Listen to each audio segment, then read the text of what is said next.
Alors, une petite actu concernant Brown GP, ça remonte à 2009.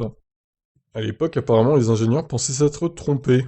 Eh bien, l'histoire dira que non, hein, ils se sont pas trompés du tout. S'il y a bien une histoire récente en F1 qui est complètement folle, c'est certainement celle de Brown GP et l'équipe. Sur les centres de Honda Racing F1, allait remporter les championnats 2009 à la surprise générale. Coup de tonnerre en F1 en 2008, Honda décide de se retirer en fin de saison. L'équipe est sauvée par Ross Brawn et Pat Fry. Le concept de la monoplace développé depuis le milieu de la saison est conservé. Le bloc Honda laisse en place au V8 Mercedes.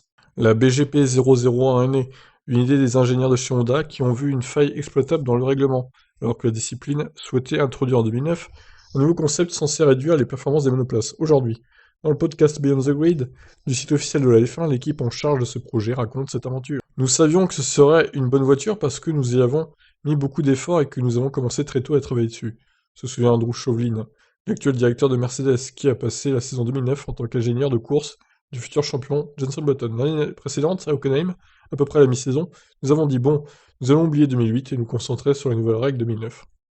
On a Racing se traîner dans le fond du classement au point que Button et Barrichello semblaient vivre leur dernier Grand Prix en F1 dans un anonymat qui ne rendrait pas justice à leur carrière dans la discipline.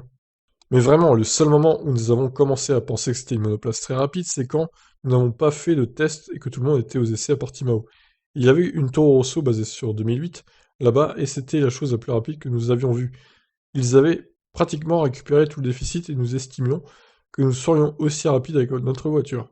Mais quand même, vous vous questionnez, attendez une minute, ça veut dire que nous ne sommes pas près de 2 secondes plus rapides que n'importe qui d'autre? Et puis, vous pensez que vous avez dû vous tromper dans vos calculs, mais rien ne vous préparait à ce que nous avons vu lorsque on a roulé à Barcelone, on s'est dit, oh mon dieu, ça a l'air vraiment rapide. Ah bah oui, clairement, c'était très rapide, oui. Nous avons fait un doublé à Melbourne et nous ne le méritions certainement pas, car je pense que nous étions premier et quatrième, que nous avons eu 2 arrêts au stand, mais Sébastien Vettel et Kubica se sont percutés dans les derniers tours. Le problème que nous avions, c'était le ravitaillement en carburant. Notre mécanicien ravitailleur habituel des années précédentes avait quitté l'équipe dans le cadre des licenciements. Nous voulions le garder, mais il a décidé de devenir plombier. Bon, d'accord.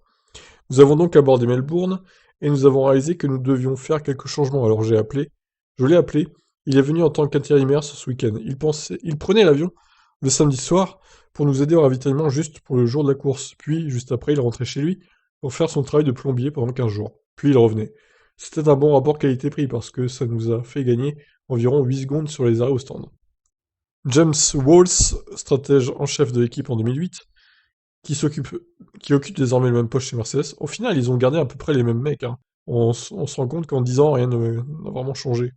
Il a également participé à l'émission, que vous pouvez retrouver donc ici, machin. Cette année-là, elle a honnêtement eu une vie entière de souvenirs. Chaque course avait quelque chose. Chaque course avait son propre ensemble unique de souvenirs, qui sont ancrés en nous, pour toujours. Et ça ne changera pas, et ces sentiments sont extraordinaires par rapport à la plupart de nos autres moments de vie. Voilà, c'est fin de l'article. Alors je précise aussi, j'ai vu que James Allison quittait Mercedes hein, à la fin de la saison, donc à voir si ça va vraiment changer quelque chose pour la Mercedes 2022. On verra ça. Donc voilà, ces souvenirs Brown GP, l'écurie qui a clairement dominé le championnat de manière assez inattendue, qui n'avait quasiment pas de sponsor au début, hein.